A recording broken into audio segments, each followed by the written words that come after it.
Careful what you say. Oops.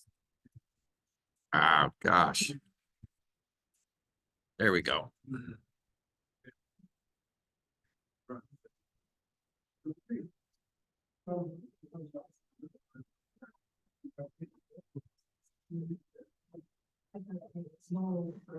Whoop. Better share that. Okay. We're going to go ahead and pray, and then we'll share the screen and get into it today. Let us pray. Loving God, thank you for gathering us once again, for your spirit which moves over us and within and around us. And we pray that in our gathering, your spirit would be present as it has been promised.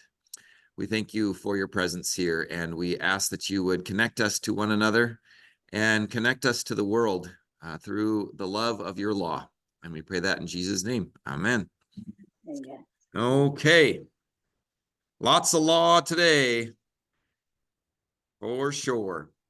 So not quite as fun as the Ten Commandments, probably, but that's all right. Okay, let me get over here to Exodus 21. Yep, 21. We talked, I think, kind of ended last time introducing this, and I want to point out a couple of things I noted in red here. Caring for the poor, respecting property, and helping one's enemies are not understood fundamentally as matters of sociology or even morality. At the heart, they are theological matters, part of our God talk, in other words. Israel must be concerned about these things because God, the Creator, has chosen to be concerned. And then I like this other one here. It says, the worship of God cannot be separated from issues of justice. And so as we read through these, be looking for where you see worship, where you see kind of issues of justice for that day. Some of them are going to feel strange or even irrelevant to our day, but those are things to kind of look for. And then look for God in the first person. I think we talked about that last week at the end, about how God kind of moves now from third person to first person. And there's a lot of I and you. So very relational language.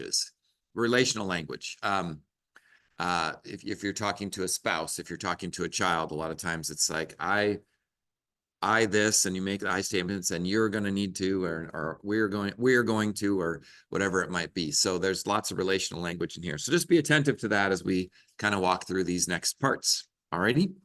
So from your version, or from what you see on the screen, or if you have the same version, let's have you guys read here. So let's go 21 to 21:1 to 21:6.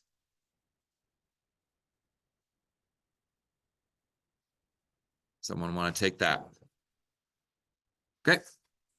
These are the laws you are to set before them. If you buy a Hebrew servant, he is to serve you for 6 years. But in the 7th year, he shall go free without paying anything. If he comes alone, he is to go free alone. But if he has a wife when he comes, she is to go with him. If his master gives him a wife and she bears him sons or daughters, the woman and her children shall belong to her master, and only the man shall go free. But if the servant declares, I love my master and my wife and children, and I do not want to go free, then his master must take him before the judges. He shall take him to the door of the doorpost and pierce his ear with an awl. Then he will be his servant for life. Okay. A lot of on that one, right? Yeah, it's a little odd sounding. Okay. I know I kind of wanted that. Yeah. I was cheering for her. And the kids, of course, as well. Yeah. So, what do you see here? Or what do you hear? Women are property. Yep. All right. Well, that'll kind of continue through. We're going to hear more about slaves being property too. Uh-huh. Yep. What's that? They have a time limit. Mm-hmm. They can have their free. Yep. There's a time limit for their enslavement or their servitude. Mm-hmm. Mm-hmm. The other thing that's around that they're gonna find have anything other than the slave system?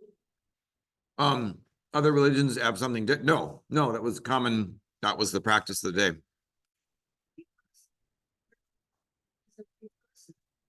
They left them. You mean where would the, If we find somebody who wants to quote, employ him, which he would need to be, then he'd be on his own, roaming around without any way to connect anywhere else. We weren't already considered owned. yeah, well, and we are talking about a Hebrew slave here, right? So it's that someone within that. So you're saying when he's freed, where would he go? Is that what you're? Uh-huh.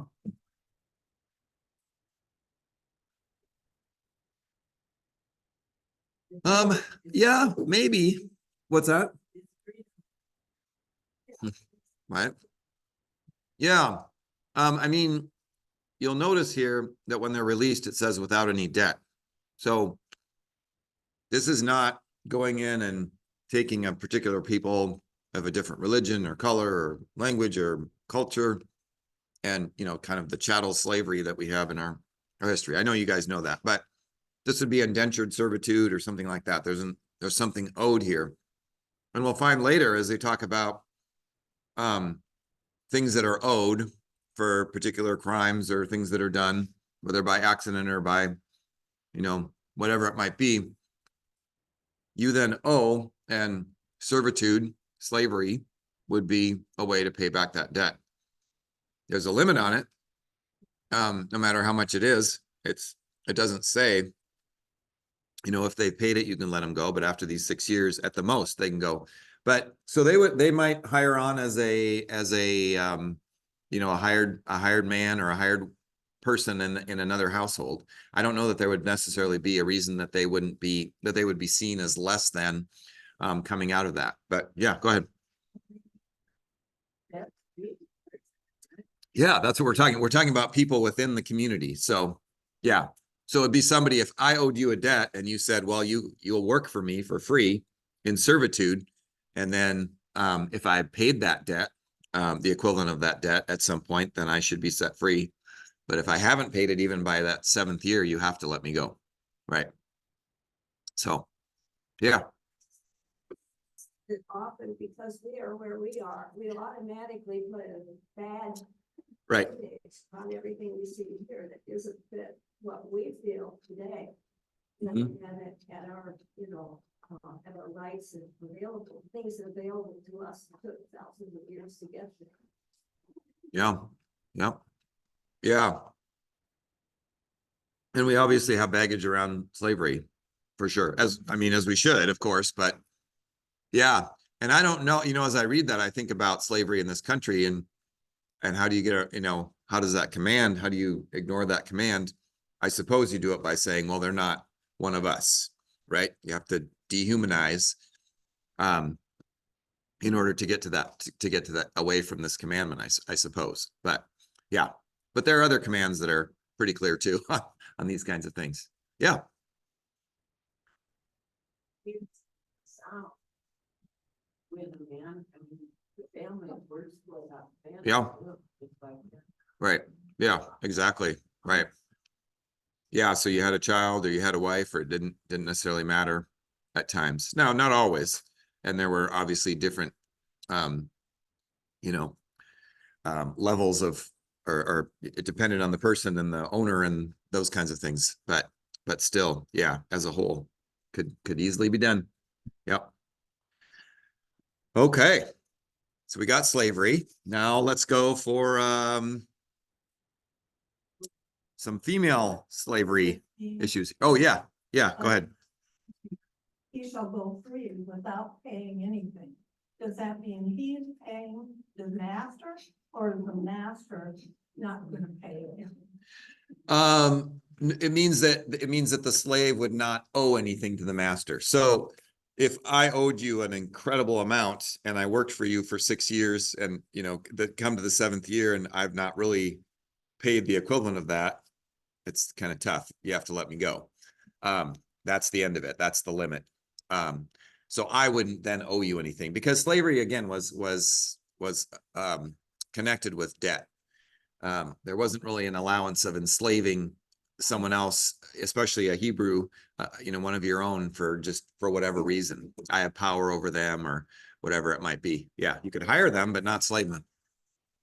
Even, I don't know about now, but some years ago, if someone owed you a debt, after the 7 years, those debts were forgiven, Mhm. even in, say, modern times. Yeah, it's called the Jubilee. It's called the Jubilee. Yeah, and there's the year of Jubilee also when there's a collection of 7 years. So the 50th year is a year of Jubilee.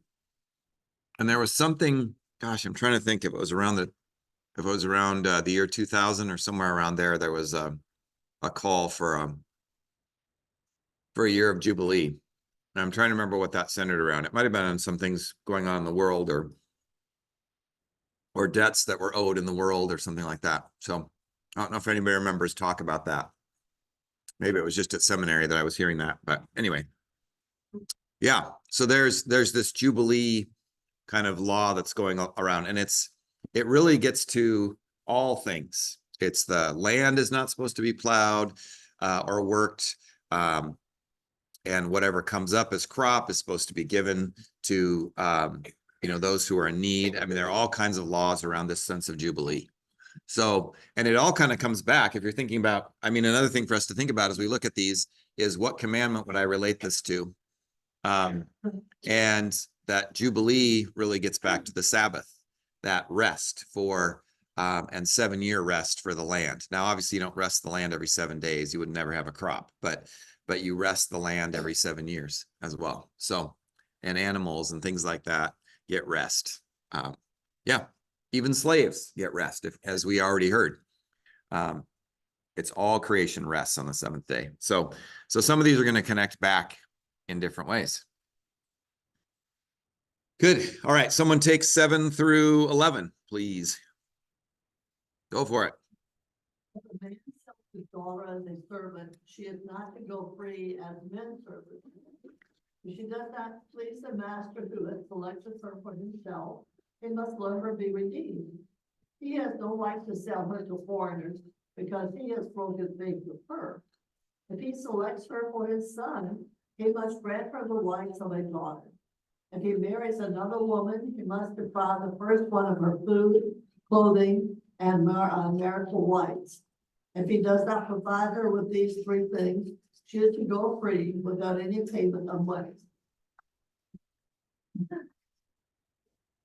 Yeah, this one is even weirder to our ears, I think. Yeah. Yeah. Well, yeah. First of all, just the first line, when a man sells his daughter as a slave, sounds like, if anybody has a daughter, it sounds like inconceivable kind of a thing, but that was a possibility again, with the sort of property of a child and especially of a daughter without those rights that women would have now. Yeah, it's she shall not go out as the male slaves do. It's a little different, isn't it? Right.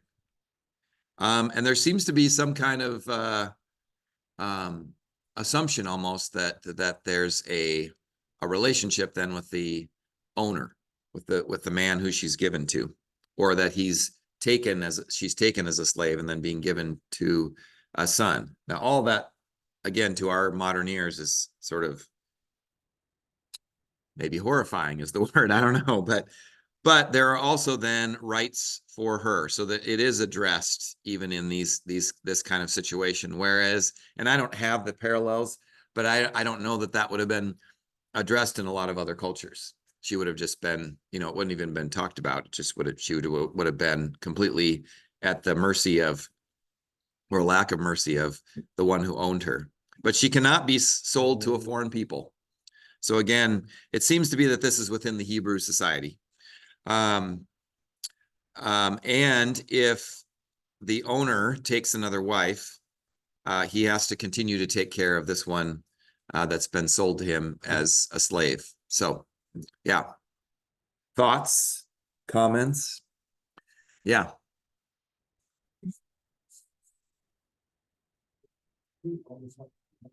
Yeah. Yeah. And it seems to be that that relationship is almost seen in that light as it's kind of put out here. So, yeah. Yeah. This is one that it gets talked about a little bit in the commentary here, but it's one that I'd be interested in looking up a little more, what all goes around that. So, I might be one to come back to next week and say, you know, I found out this, or this means this, or this would have been practiced in this way. And I don't have that unless somebody else has a note in their Bible or something else to share today. But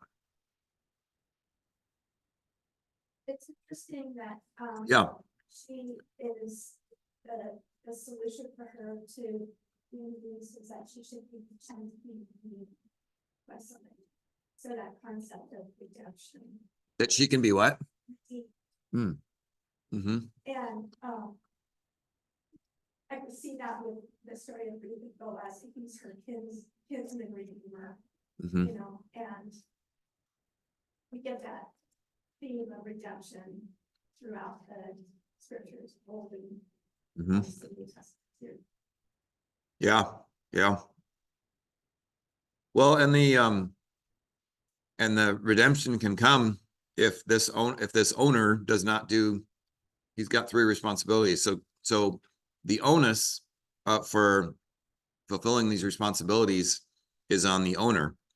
It doesn't say much about her, you know, how she would act or how she would behave or this, that, or the other thing. It's all a command to the one who might take this woman into his household. And so he has particular responsibilities that reflect, and again, this may not sound very caring, but at least in this situation, if you just take it as it is, reflect God's care for God's people as well. Yeah. No, first 10, another way. Polygamy was not necessarily true by these provisions, you know, in Genesis 2:18. But God protected the rights of women in monogamous marriages. A husband had to provide for a physical welfare, fulfill his responsibilities. Nevertheless, providing her sexual relations and children. Mm-hmm. Yeah, and providing children was a big deal too, because again, without much, without really any choices outside of the home to work besides begging and maybe prostitution, the child, especially a son who would protect and care for his mother, that was their obligation. Yeah, you were kind of out there on your own. So, yeah. So there's a particular protection in being part of a man's household. Again, as strange as that may sound to our modern ears, there was a particular protection in that particular time. Yeah. Now, when a man is servant is granted his freedom, can he still work then Mhm. for the masters? Yeah. And he would be paid, Mm-hmm. because otherwise, I mean, like you said, there's kind of an advantage of being indentured in that you're taken care of. You may not be treated as well. Right. but Right. Unless you can get working, you know. Yeah. Yeah, and it may be that over that time there is, and especially, I think there's kind of an implication here that it behooves the master to care for the servant, because at the end of that time, then there may be a different relationship, but that person may choose to continue to stay with them. So you could, as a servant, I mean, after that 7 years, you were granted legally your freedom, but you could choose to stay. And obviously with those marital and familial relations and all that kind of stuff, that may have been the case if you had a wife and you had children. I mean, think about 6 years, 7 years, that's a long time. A lot of change happens. Yeah. What age? Yeah. I mean, because if if they're referring to a boy that's say 10 years old, Mhm. he works, you know, and for 7 years and 17. I guess in those times, he would be considered a man. Yeah, oh yeah, for sure. Yeah, But if he would be younger, you know, what age are they considered? yeah, right. Yeah, and even more so with young women. I mean, they say Mary was probably 13 to 16 years old when she had Jesus. That would have been the normal kind of time for that. We don't know that, but a young virgin, probably you're not young or probably a virgin at 20, you know. So yeah. Middle schoolers hate that, by the way. They're that's great, you know, or high schoolers like that's gross, that's crazy. But yeah, you kind of understand a different society. Yeah, go ahead. And indentured service as a system in our country very early on. So I don't know how long that lasted, whether that went all the way to the Civil War or at what point that was considered no more. Yeah. Yeah, and not based on race or culture, different culture or that kind of thing, right? It was, yeah. Hmm. Yeah. Getting over to the States and being ventured. Yeah, right. Yeah, so we see abuses of that now, I think, with you know, you see it in movies or you hear it on news stories of folks who are promised, you know, we'll get you from wherever it might be, China or something, over to the United States, but you're gonna work in this sweatshop for however many years. We've seen abuses of that. But yes, for passage over to the US, the New World or whatever it might be, yeah, you would owe then some time. And certainly it was abused there too, I'm sure. But this kind of this gives a law that protects that kind of a thing. So we can see that in our own history, apart from the kind of the chattel slavery story, but we can see that in indentured servitude. Yeah, thanks for pointing that out. For sure. All right. Let's go to violence. All right. Slavery, male slavery, female slavery, now violence. Someone want to take, let's see. I think we can go, let's go through, I mean, there's a lot here. So let's just go through 19. And then we'll take the next part. There's a lot concerning violence. God's very concerned with violence. So you can also see how much attention is paid to something. It's a lot here. We are starting at 12. Yes, thank you. Put to death. However, if he does not do it intentionally, but God lets it happen, he is free to a place I would designate. But if a man schemes and kills another man deliberately, take him away from my altar and put him to death. Anyone who attacks his father or his mother must be put to death. Anyone who kidnaps another and either sells him or still has him when he is caught must be put to death. Anyone who curses his father or mother must be put to death. If men quarrel and one hits the other with a stone or with his fist and he does not die but is confined to death, the one who struck the blow will not be held responsible if the other gets up and walks around outside with his staff. However, he must pay the injured man for the loss of his time and see that he is completely healed. If a man beats his male or female slave with a rod and the slave is as directed dies as a direct result, he must be punished. But he is not to be punished if the slave gets up a day or two. Not even a day or two, since the slave is his property. Yeah. Yeah, these are very oddly specific and sort of strange. Yeah. Yeah, and you can see how these could be used. Sorry, I'm gonna grab a little cheat sheet that I had here, but you can see how these could be maneuvered with and all of that kind of thing that, oh, you know, oh, he survived a day or two, so now there's no penalty, but if he dies or, yeah, and I mean, we can definitely see that side of it. It seems so strange, but there's also, again, I think it's pretty unique here that there's any protection at all for a slave that's beaten or killed or that kind of thing. So yeah, it's what's that? God doesn't discriminate. Yeah, yeah, yeah. I think that's a really important point to make. That under this violence, it isn't just about equals; it's about those who are considered property and as well, and that would be pretty unique, I think, in this day and age, in that day and age, I should say. Yeah, yeah. Mhm.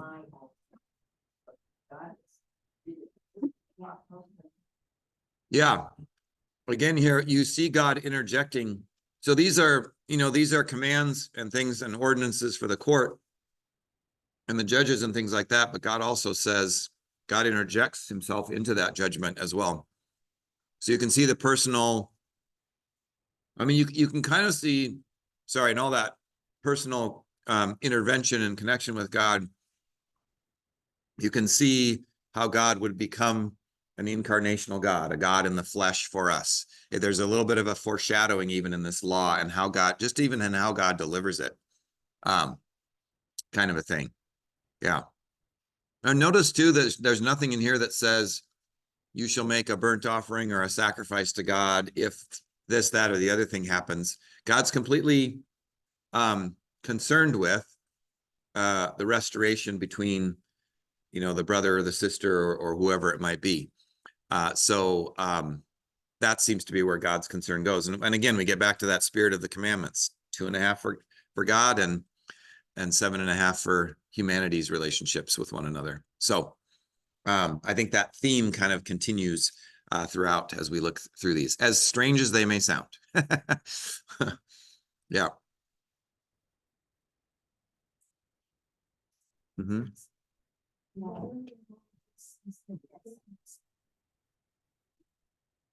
Where is there forgiveness? Well, I think if we think of forgiveness as making whole, if we think of forgiveness as restoration, well,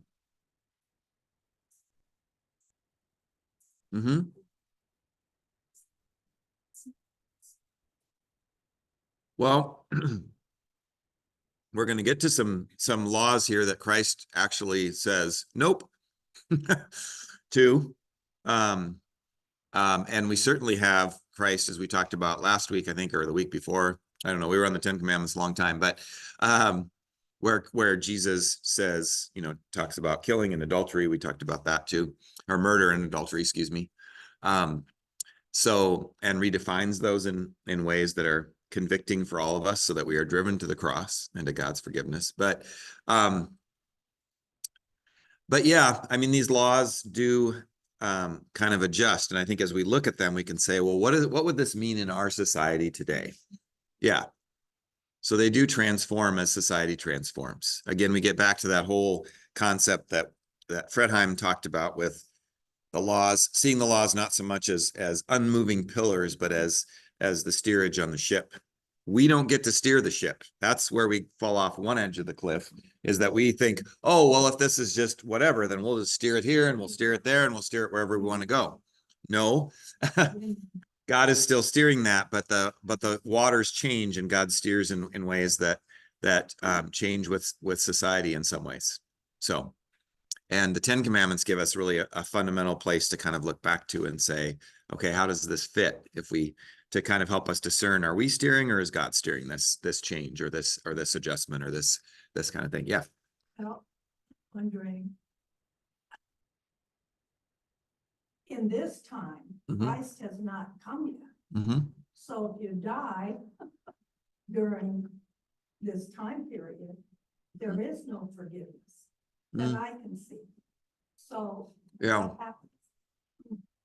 Well, I think just like the Spirit doesn't appear, we'd have to deny the Trinity, I guess, to say this, but the Spirit doesn't just appear when Jesus pours it out on the people in Pentecost, either the Pentecost of John or the Pentecost of Luke Acts, but the Spirit is there. And so I would say is forgiveness there. Now, saved by grace through faith in Jesus Christ is not exist here in this particular time and space.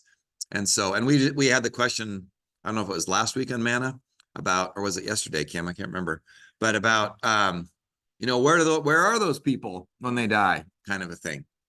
I have a whole weird time space continuum thing about that, but you know, I think when we hear that Jesus descended to the dead, we get kind of some clues into that. If we see God living in a circle time where everything exists at once, and we live in a linear time where we say, well, back here, this didn't happen, and here, this didn't happen, but God lives in a space where for all time and space, the world has been redeemed by Christ, then we're born into something different that we can't even conceive of in this world. Our human brains would probably explode. But I don't want to get too far away with that. But yeah, there is still forgiveness. I think these laws are intended to be that way. And as we see some of the restoration that comes, yeah, it has to do with finances and it has to do with that kind of thing.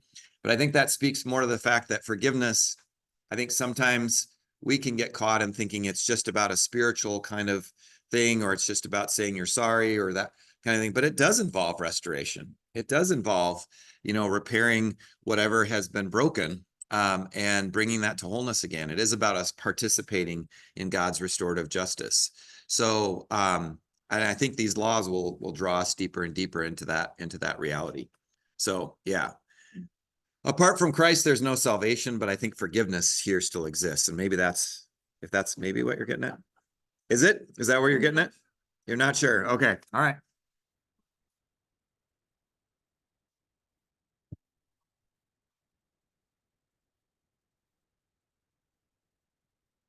And so once they call them forward, some type of salvation. Yeah. And so they're, they were looking forward, we look back, they look forward. Yeah. Yeah. Yeah. I would say that's true. I think, especially with the Davidic covenant, that sense of this coming Messiah, this throne established forever, the fact that when the people get detached from the land and from, you know, I will be your God, you will be my people. And there's a king that's an intermediary to that. And the kings certainly go this way and that way. And more often than not, go south, so to speak. Yeah. What's that? We all Yeah. Yeah. Yeah.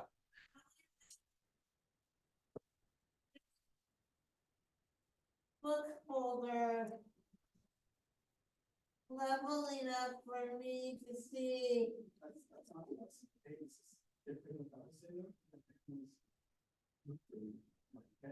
Oh, you need something to hold your book open? Yeah. Yeah. I don't know. I always watch the movie version. No, not the Bible for sure, but I do most of my Bible reading though on a screen now more than in a book, which anyway, there's good and bad about that. One behind you, Kim, and then back in front. Good to remember that the first part of this law is the covenantal relationship that Mhm. God says, I'm your God and you're my people. And God works through these people. That's how he's worked through, ever since they've been, he's worked through people. Yep. So while we don't, you know, the modern people don't necessarily understand or agree with maybe the nitty gritty, this was how he could keep that Yep. covenantal society going at the time Mhm. and in the culture and all of that. So you Yeah. kind of have to suspend your modern, Yeah. your modern disbelief and remember that. And then also, I just wanted to add for the, you know, the question about where do these people go? You know, in Hebrews, it says that Abraham's righteousness was, or faith was credited to him as righteousness. Mhm. And I think that's what Gloria's saying, is that these people know what this covenantal promise is. Yeah. And they continue to do that. It's an example, Abraham's faith was credited to him as righteousness. Right. Yeah. Yeah. Yeah. And there's an incredible amount of faith in this story, as we've seen. As much as uh-oh, something fell. Was that in the closet? That's not a somebody, is it? Oh, Priscilla did? Okay. Oh, yeah. Oh, okay. I heard it. Yeah. Okay. Yeah, sorry. What's that? Oh, yeah. Yeah. And living in a place where they have only the laws of their oppressors to guide them. And God's gonna talk about that specifically. You're not to be like the Egyptians.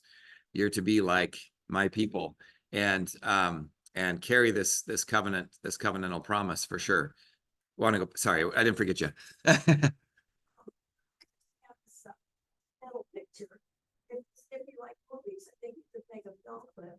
Mm-hmm. Moses wrote the first 5 books. That's the standard, belief. And I have a picture in my mind of God talking to Moses, and as Moses was writing this down, he said, now what about that, God? Or what about that? Mm-hmm. It's like, before he gets to the final. Right, right. His own standard. Yeah. Yeah, right. Yeah. Yeah. And and these are specific concerns of the particular day. It's helpful for me to remember a congregation my dad served where and it was 2 church buildings, and in between was a cemetery because people don't leave their dead, right? That's why a lot of churches in the Midwest that probably have needed to merge or close or things like that, a lot of times that's the resistance, rural North Dakota towns that have kind of faded to almost nobody there and have 3 churches or 2 churches in the town or one out in the country. But in this particular congregation, they had split over predestination in the early 1900s. And we may chuckle at that or look at that and think, oh gosh, what were they thinking? But it was a big deal, and it was a big controversy at that time. And so the little cool handmade church with no plans up here that's got this amazing cross that goes to, I don't know how that cross is suspended. You go up in the rafters and you see just like spider web of stuff. Every pew is hand done by these Norwegian craftspeople. And then there's a cemetery, and then across from that is a much better building in a sense, more functional classrooms and things like that.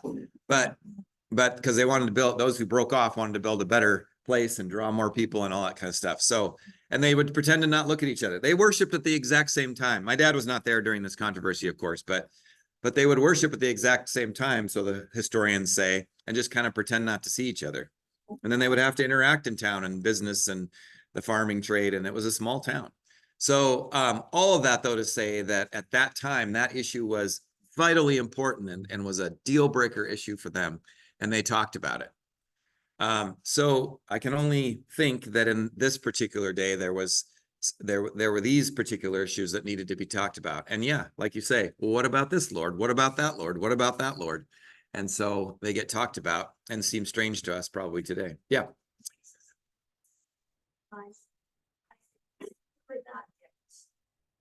Right. Yeah. Yeah. Yeah. Yeah. This Sunday we get a few parables, and then it says Jesus explained it to his disciples, and then it moves on. It's like, well, wait a second. We want to know what we're disciples. We want to know what he said. So he explains the parable of the sower and the seeds before that, which we don't read that part, but doesn't explain the other parables. So we get to ruminate over them for sure. But I think it's great that you're seeing in these cases too, at least kind of mining for the places where you see God taking care of people who probably weren't even mentioned in other laws or cultures, or if they were, it was just like do with her whatever you wish, kind of a thing. And that's not the case here. You have to fulfill these 3 obligations or she's free. So you better, God says, on behalf of her who is a slave among you. So moving on. All right, let's keep plugging. I think we went to verse 20, right? Yeah, so it was interesting what yours said. Mine said, let's see. Mine said, whoever strikes a person mortally in verse 12 shall be put to death if it was not premeditated, but came about by an act of God. I think yours said something about like God willed it or something like that. So let it happen. Okay. Yeah. Right.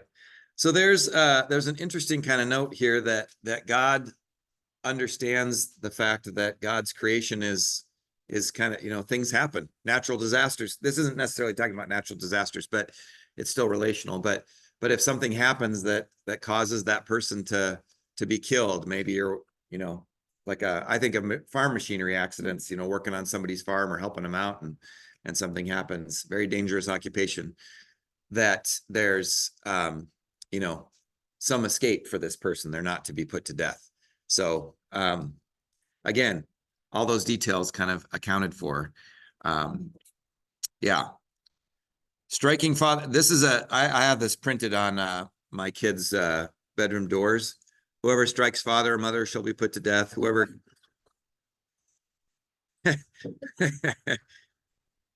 Whoever curses father or mother shall be put to death. No, we don't. We don't have that. What's that? We would have a lot of, yeah, we would, yeah.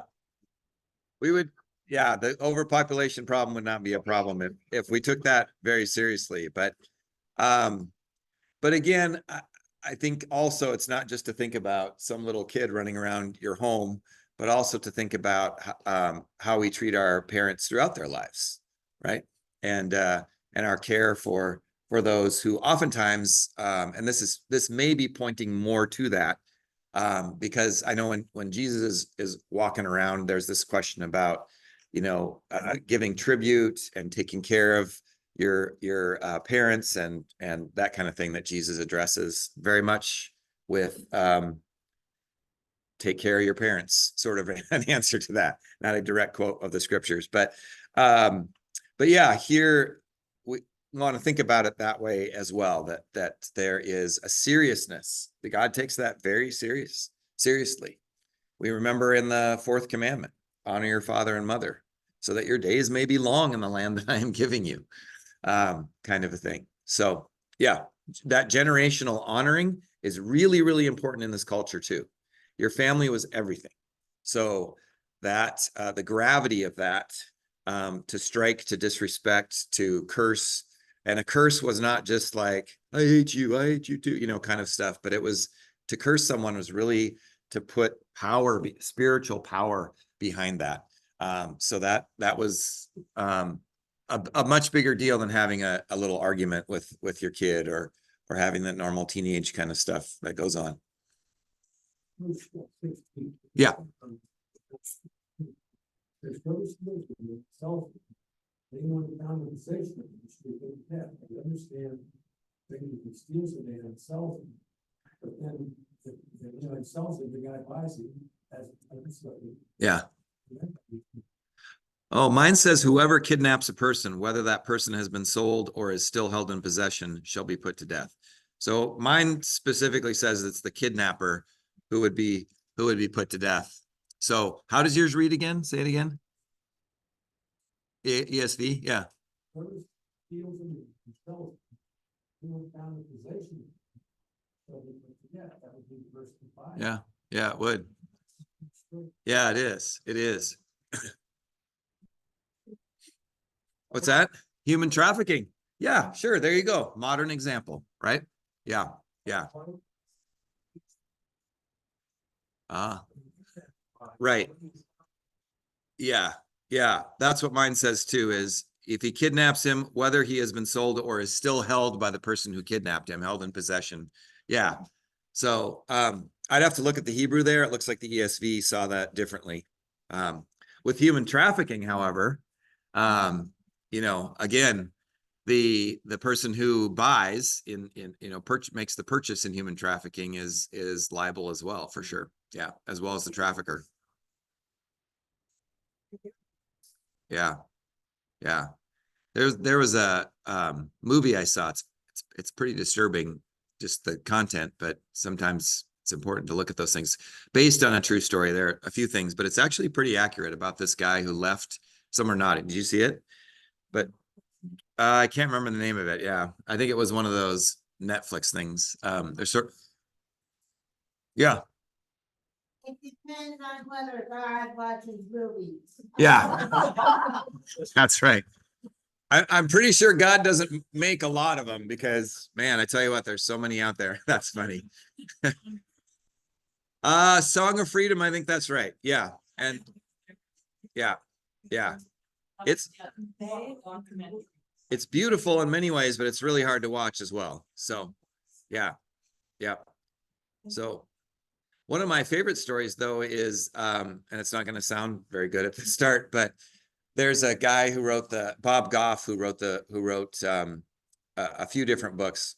One of his, oh gosh, now I'm going to forget the name of that book. Darn it. I don't read that many, so I should know.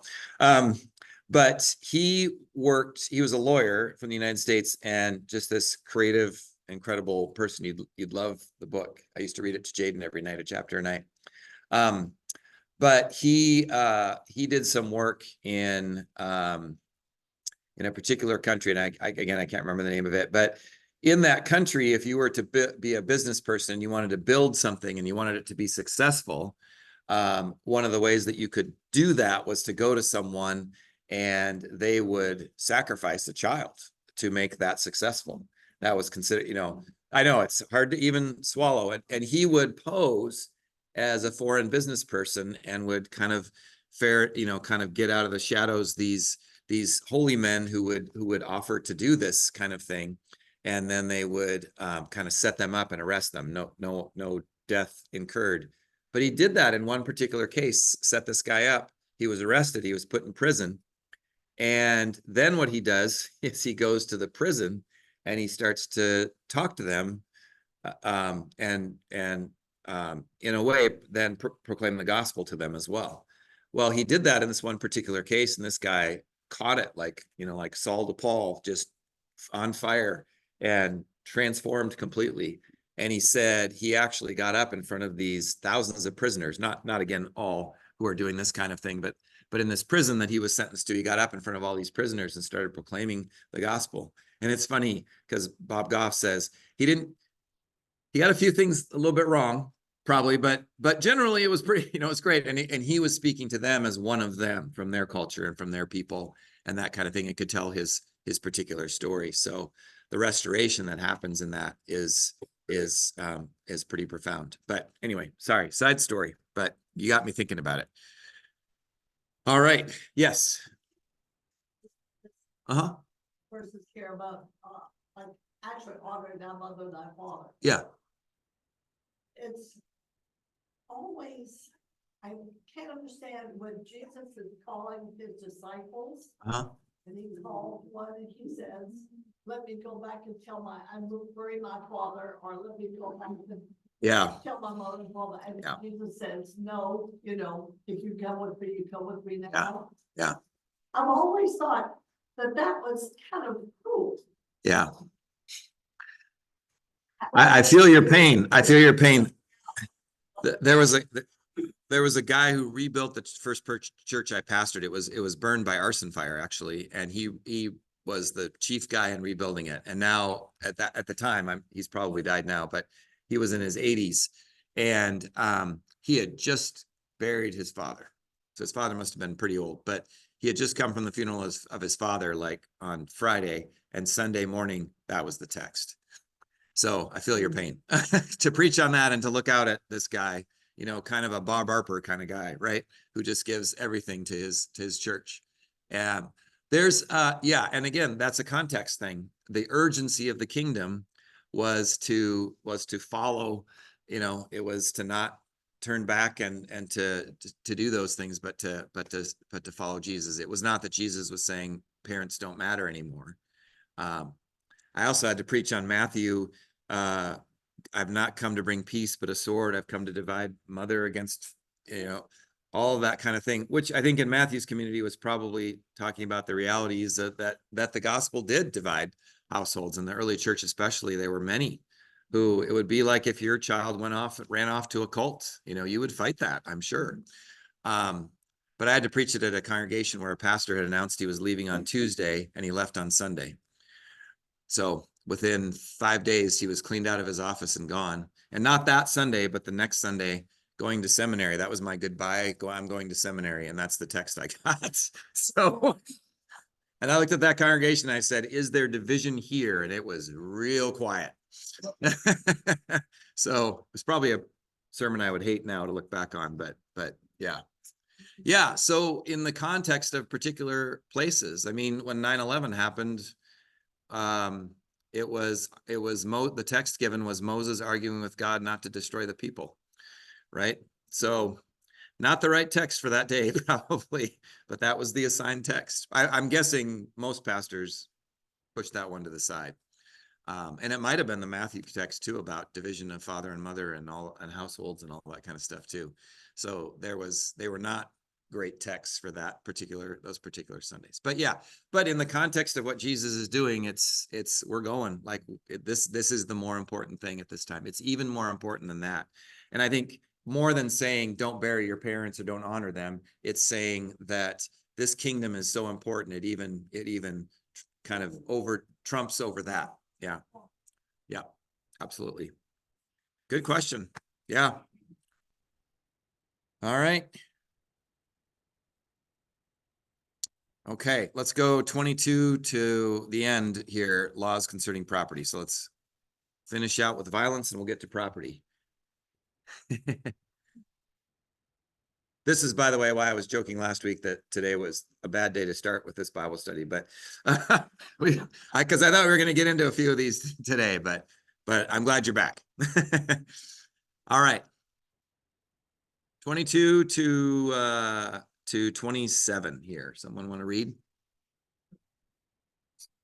If men who are fighting hit a pregnant woman and she gives birth prematurely, but there is no serious injury, the offender must be fined whatever the woman's husband demands and the court allows.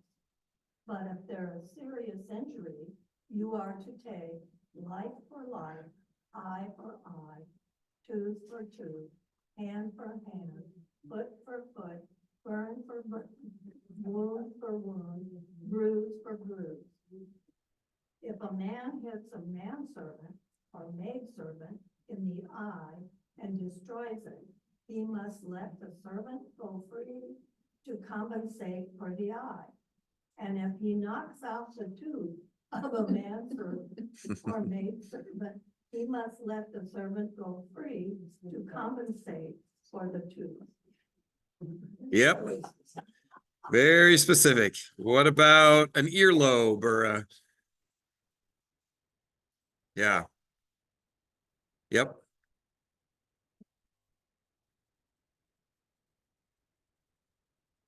Yeah. Yeah.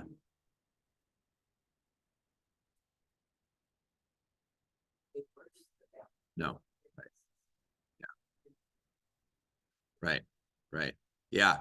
Yeah, that's a good point. I saw it was a skit one time about violence, and the two people stand up. It's sort of a mimed thing. Two people stand up and one hits the other, and the other one takes out a knife and stabs at the other one, and the other one takes out a gun, and the other one, it's sort of showing the escalation of violence. So yeah, the violence does not escalate. There's payment for payment.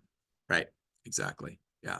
There's a lot of being put to death. Yeah, there is. There is. Yeah. Yeah.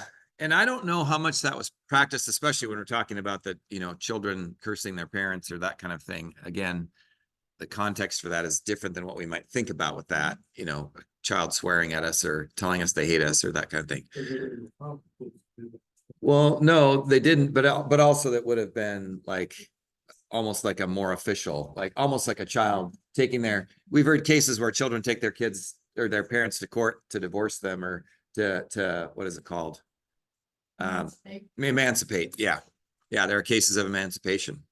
So it would be more something like that where you push away unjustified, where you push away your parents kind of thing. Yeah.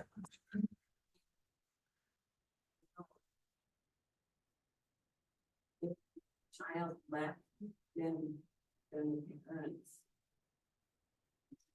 didn't put them to death literally, Yeah. but let them go. Yeah. and take their money, they were gone. Right. Like a disinheritance, disownership, all of that kind of thing. Yeah. Right. Yeah. So not necessarily, I mean, it may be, and I'm not, that's a good question because I don't have all the background of that, but it may be also like when the Hebrew people are marching through, like when you get to Joshua's pretty disturbing and bloody, and it says destroy that city entirely and burn everything to the ground. Don't even let an animal live. Don't let a child live. And then it says after that, and then the people who remained in the city that they destroyed, they took the animals and they took the people and they, whatever it might be. And you're like, wait a second, I thought everybody was destroyed. That language means complete victory. It does not necessarily mean go through the town and make sure every single person is dead and every single animal is dead, kind of a thing. So, because otherwise it wouldn't make any sense, right? So, there's still some disturbing images and all of that, but at the same time, there's a lot to say about that, but we'll get to that later. Yeah. Other thoughts on pregnant women? Eyes and teeth and things like that. Yeah. So you brought up the eye for an eye and a tooth for a tooth. There's a limit. But yeah, if there's injury and corporal punishment was part of the world in that day. Probably a lot of you grew up with spankings or beatings or whoopings or whatever they were called. Yeah. I remember my dad smacking me with a moccasin one time. It was at hand, and that was pretty unusual for my dad.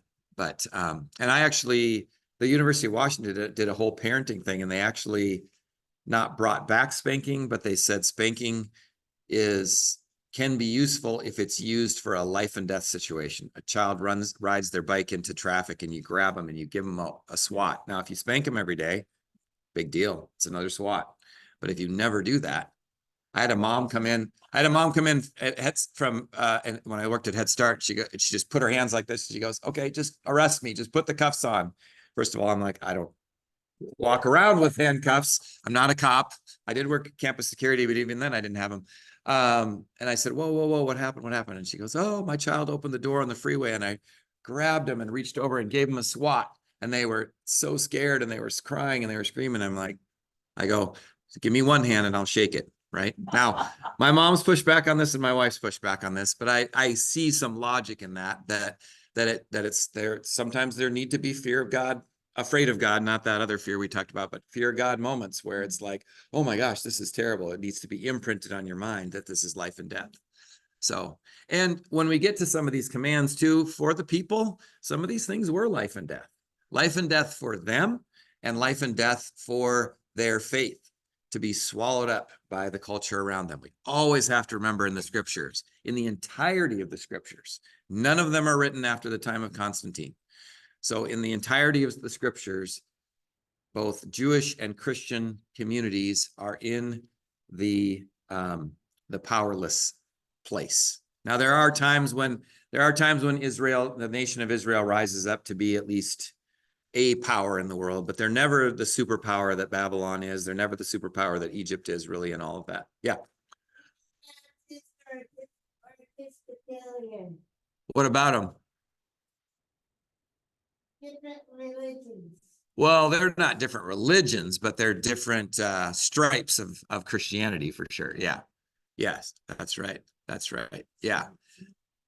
Right. And we as Christians today, and there's, we could argue for days and days and days about attacks on Christianity, and we certainly can talk about it in different parts of the world. But there has been a general where Christianity is the dominant culture and colors a lot of the culture of the Western world in a lot of ways. We can talk about the state of that now, of course, but good, bad, or otherwise. But there's always been, so it's important for us to read it under those lenses. And it was true for, what was I going to say? No, that's okay. Never mind. Yeah. They took us to different churches. We went to. Yeah. Besides the Protestant Catholic Church, we went to the Episcopal Church, the Presbyterian Church. We would spend a whole Saturday morning down at. Yeah. The Sunday. Yeah.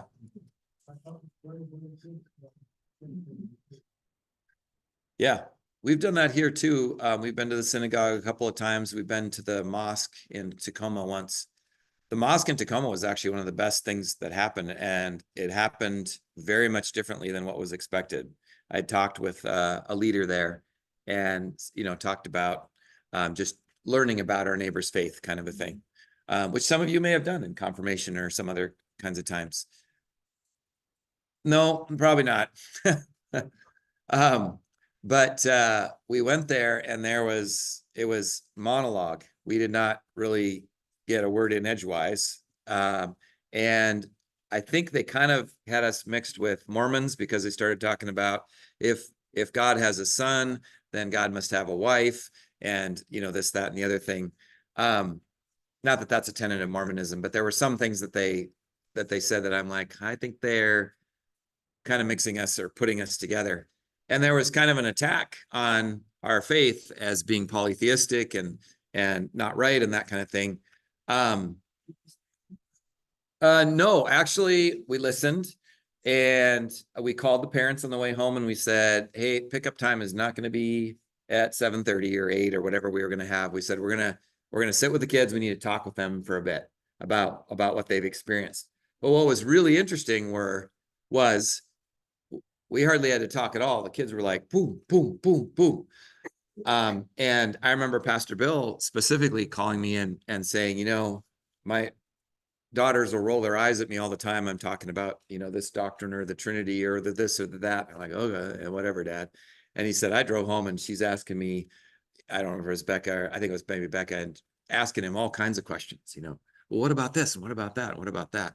All of a sudden, they found themselves not in the dominant, assumptive kind of place, but they found themselves being questioned about their faith, which, while I would say every single one of our kids has a friend who doesn't believe, is an atheist or an agnostic or believes in something different, and not just Baptist and that kind of thing, but totally something different. They're not necessarily challenged or confronted with that. And there's something in that you have to start to say, well, why do I believe this? And what do I understand about this? It was really it had the opposite effect, I think, of what was maybe intended in that moment. But it was very faith building for a lot of those kids to kind of really think about that for themselves and be challenged. Uh-huh. It was a different feel Yes. because my husband and I joined the NAACP. Uh-huh. And so when we would go to a meeting, it was a very unusual feeling. Yeah, right. I have to say. Yeah. And I think everybody could do. Yeah. I do too. We were at the Synod Assembly and they were going to have an afternoon of trainings on diversity and that kind of thing. And this is a long time ago when I first came here, and I was walking. In fact, it was my first Synod Assembly year, so probably 2008.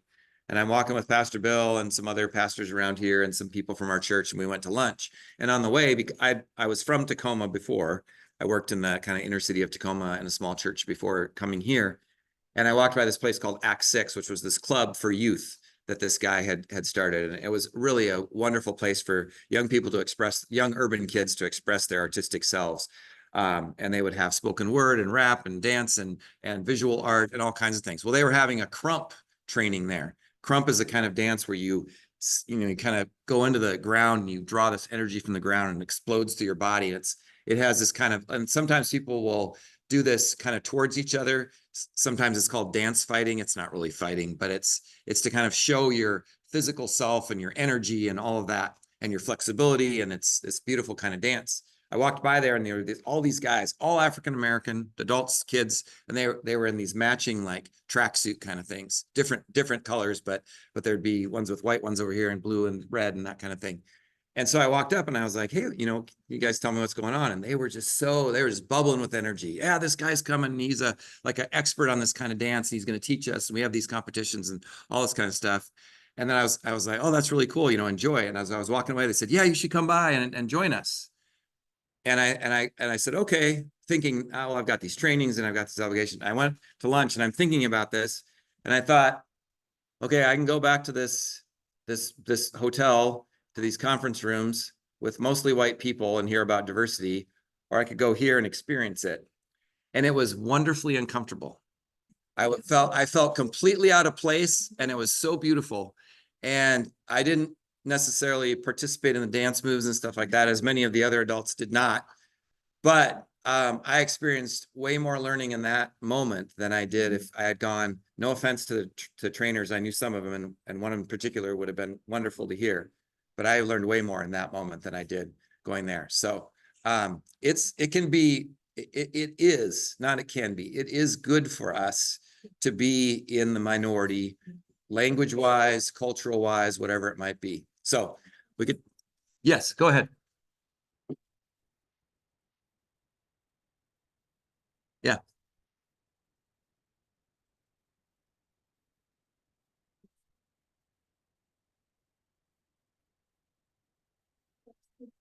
Yeah. Having this discussion in the Senate. Yeah. I think it's fascinating. Yeah. Yeah. That was on. Yeah. But right. But you're putting yourself in that situation. All right. Here, I'm going to read this stuff on property. I'm just going to read through this, and then we may have a few words on it, and then we'll get out of here. When an ox gores a man or a woman to death, verse 28 here, the ox shall be stoned, and its flesh shall not be eaten, but the owner of the ox shall not be liable. If the ox has been accustomed to gore in the past, and its owner has been warned, but has not restrained it, and it kills a man or a woman, the ox shall be stoned, and its owner also shall be put to death. If a ransom is imposed on the owner, then the owner shall pay whatever is imposed for the redemption of the victim's life. So could go either way there. If it gores a boy or a girl, the owner shall be dealt with according to the same rule. If the ox gores a male or female slave, the owner shall pay the slave owner 30 shekels of silver, and the ox shall be stoned. If someone leaves a pit open or digs a pit and does not cover it, and an ox or donkey falls in it, the owner of the pit shall make restitution, giving money to its owner, but keeping the dead animal. If someone's ox hurts the ox of another so that it dies, then they shall sell the live ox and divide the price of it, and the dead animal they shall also divide. But if it was known that the ox was accustomed to gore in the past, and its owner has not restrained it, the owner shall restore ox for ox, but keep the dead animal. All right. Yeah, right. Kind of sounds like it, doesn't it? Yeah. Right. I want to make one note here in red before we go, and then we'll kind of end on this note. But as we walk through these laws, and as they're confusing, or as you think like, oh, why is that? Or if it's a challenge or that kind of thing, I thought this point was really good. The connection between God's holiness and issues of justice and restitution there's not really a dividing line for God's people here. And so what Fredheim writes here is he says, the issue for Israel is not how can it become a holy people by doing all of these things right, but how it can be in daily life the holy people it has already become by God's action on their behalf. So the naming of God, I will be your God, you will be my people, you are holy to me, you are a treasure to me, all these things that God says is already named. They are already a holy people. Now, what does that look like in the world? And so, as I've said to you guys before, and from the time, I think the first day I started this, what is this Bible study? How is this affecting your daily life? What is it doing for you? And it may be very personal, but how does it affect the way in which you live in community and how you connect more to Christ deeply, personally, but how you connect more to God's people, right? Connect more to Christ deeply, connect more to Christ broadly out into the community. So think about those things as you study these words and these laws. As strange as some of them may seem, how do they translate into your actions towards your family, towards your neighbor, toward the person as you check out with in the line, whatever it might be? What does that mean for our life together? And then, yeah, go ahead, Kim, and then we'll pray. What I was thinking when you were sort of reading that is, God gave the 10 Commandments, and he gives this sort of expanded explanation of what could this mean. And so it's kind of like this part getting into the weeds is like this catechism. Yeah. Yeah, it is. Right. Kill, okay, well, there's a lot of different places. Right. Yeah. What does that mean? What happens when that happens? And, yeah. And if you kill by way of your unrestrained ox who's messed up before, then yeah, there's responsibility for that. Right. Yeah. That's not implicit in there, but it's explicit now here. So, and these were to guide the courts and they were to guide the people personally. So a lot of that you'll see as well. All right, let's pray and we'll get you out of here. Loving God, thank you for this time together and for the wisdom of your people. And we pray that as we go out from this place, you would put before us opportunities and challenges and insight. Open us to your wisdom. Give us your glasses to see the world with a sense of hope and a sense of justice and a sense of peace. We pray that that might be the lens we look through as we see the world as you see it. In Jesus' name, amen. Thank you all. Thanks, Margot. Bye. See you Bye-bye. next week. Bye.